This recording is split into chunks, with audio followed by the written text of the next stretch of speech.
El dibujo siempre ha sido considerado como fundamento del arte, tanto en el mundo antiguo como en el moderno, en Oriente y Occidente, y de ello dieron buena cuenta civilizaciones milenarias como Egipto o más tarde Grecia y Roma.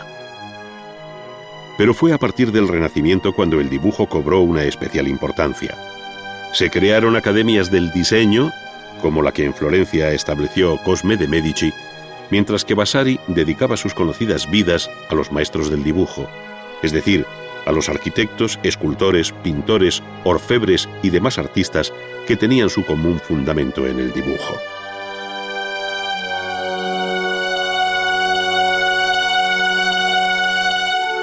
Si la conquista inicial del dibujo fue la de perfilar con una línea el contorno de una figura, esto resulta ejemplar en los bocetos y apuntes que los egipcios dejaron sobre piedras y fragmentos cerámicos. El artista, con un elemental instrumento a modo de pluma afilada, pero que está hecho con un junco, pone en evidencia la seguridad de su mano, que debe vencer tanto la aspereza del soporte como lo rudo del utensilio. Mas cuando hay talento, el arte supera cualquier dificultad.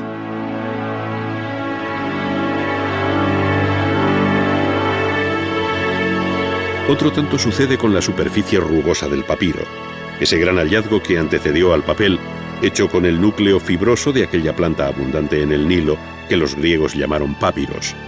Con un instrumento análogo al anterior, aunque algo más fino, se dibuja la figura de un faraón con los símbolos del Alto y el Bajo Egipto, probablemente como estudio previo para una gran pintura mural. Decía Leonardo que para conservar con facilidad en la imaginación la forma de un rostro, es preciso conservar en la memoria distintas formas de boca, ojos, nariz, barba, cuello y otros detalles tomados de varias cabezas.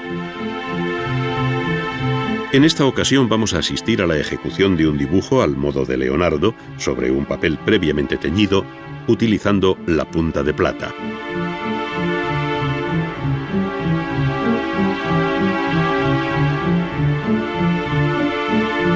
El teñir el papel es un viejo procedimiento que ya lo aconsejaba Cennino Cennini a finales del siglo XIV en su libro del arte. Para ir aprendiendo poco a poco los principios y la técnica del color, conviene practicar otro tipo de dibujo, el que se denomina dibujo sobre papel teñido.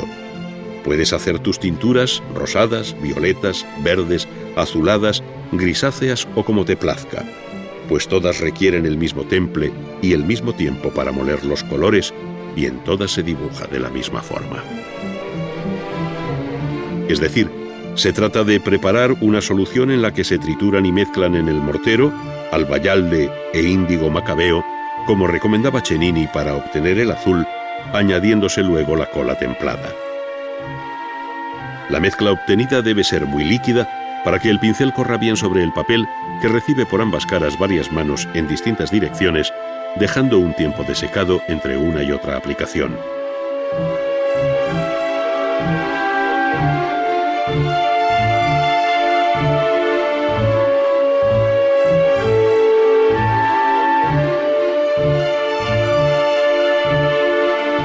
Una vez seco el papel, se fija sobre la mesa de trabajo y con punta de plata o lápiz de plomo, que antiguamente se hacía con 2 partes de plomo y una de estaño batidas a martillo, se inicia el dibujo.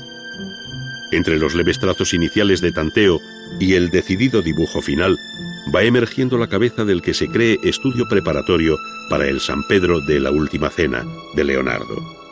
El expresivo y detallado rostro del apóstol está dibujado originalmente en un papel teñido, cuyo tamaño apenas si excede los 14 centímetros de alto por 11 de ancho. ¡Cuánta belleza en tan poco espacio!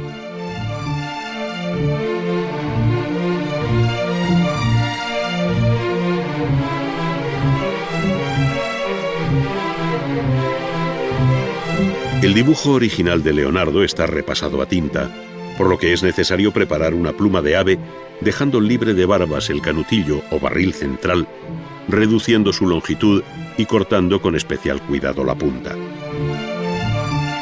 Esta será más o menos pronunciada según se quiera para escribir o dibujar, pues solo en esto se diferencia el instrumento que artistas y escribanos utilizaron durante siglos.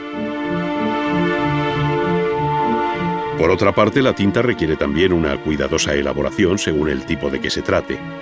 La tinta negra que se utilizó en el Renacimiento era la común, que servía tanto para escribir como para dibujar. En su composición entran a formar parte sales de hierro y ácido gálico, obtenido de las llamadas agallas de roble o encina. Esto es, una sustancia patógena de algunos árboles que en otro tiempo sirvió para producir tintes y curtir las pieles. La adición de goma arábiga como aglutinante asegura y liga la mezcla final.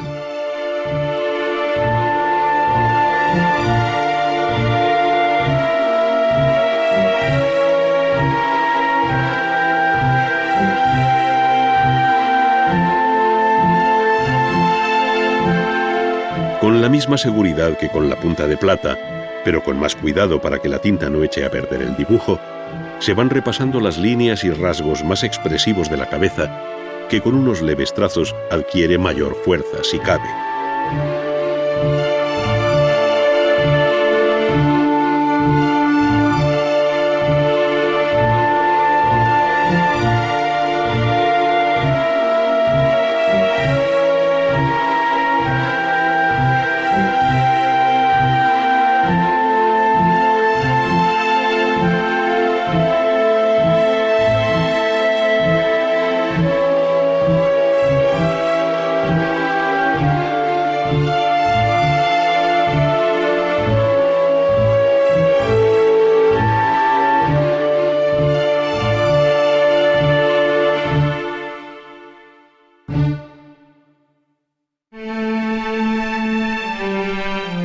Cada artista tiene su peculiar forma de entender el dibujo, manejando técnicas distintas. Ahora nos fijaremos en el modo de hacer de Miguel Ángel, otro de los grandes genios del arte universal, que contribuyó a hacer del Renacimiento italiano una de las etapas más felices y atractivas de la historia del arte, en la que el dibujo, como diría Vasari, fue la disciplina básica que todo artista debía dominar. El dibujo para Vasari procedía del intelecto y proporcionaba una suerte de juicio universal sobre todas las cosas de la naturaleza. En esta ocasión, nuestro artista prepara el soporte de papel con el tamaño deseado, no dudando en asegurar su unión con una tira del mismo papel sobre el que luego dibujará a carboncillo.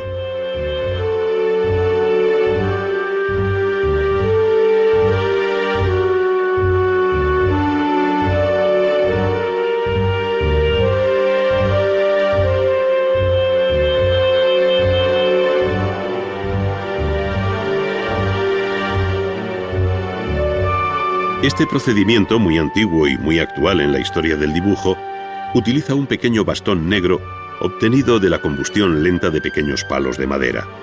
Cennini aconsejaba meter los palos de sauce, aunque también se utilizaba el mirto, el nogal y el abedul, dentro de un puchero o cazuela tapada, dejándola sobre el fuego durante la noche hasta que se carbonizaran. De ahí el nombre de carboncillo. El dibujo a carboncillo permite no solo trazar los contornos de las figuras, sino acentuar las sombras, modelar y jugar con la luz de un modo rápido, permitiendo corregir con un trapo o limpiar con una pluma el polvo adherido al papel, rebajando así la intensidad del trazo.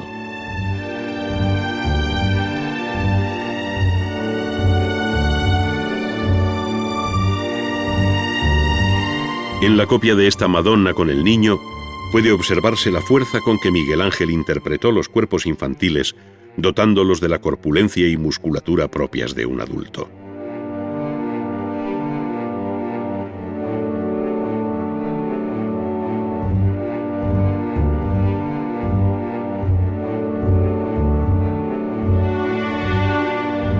Para su modelado se abandona el carboncillo y con una tiza roja, llamada también sanguina, comienza a cubrir la superficie creando tejido epitelial, matizando sombras, realzando el volumen e introduciendo golpes de luz que con tiza blanca y la ayuda de un difumino hacen palpitar este fragmento del dibujo.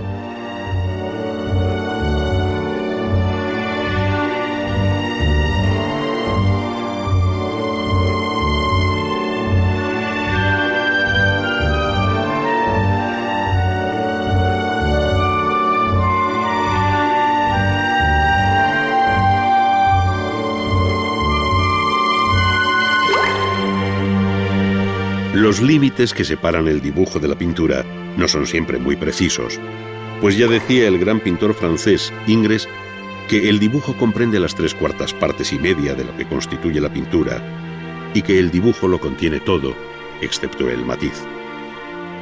Él se refería naturalmente a la base dibujada de la pintura, pero también pudiera suceder que por medio de procedimientos como la acuarela y sin encaje ni dibujo lineal previo, esta técnica empleada de un modo determinado, cuidando los bordes perfilados de los objetos y utilizando un solo color debidamente graduado, sea tenida por algunos como una suerte de dibujo. En este caso se remeda un paisaje debido al gran pintor y dibujante francés del siglo XVII, Claudio Lorena, quien recogió en una célebre carpeta de dibujos conocida como Liber Veritatis sus principales composiciones.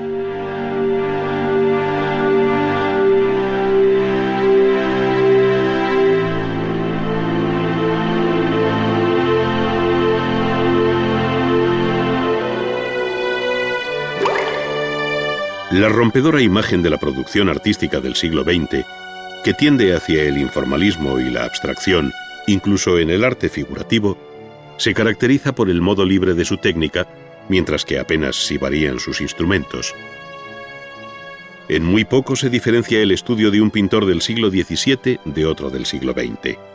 Los pinceles de siempre, la misma tela, la trementina y el óleo, que ahora más cómodamente se puede adquirir preparado en un tubo.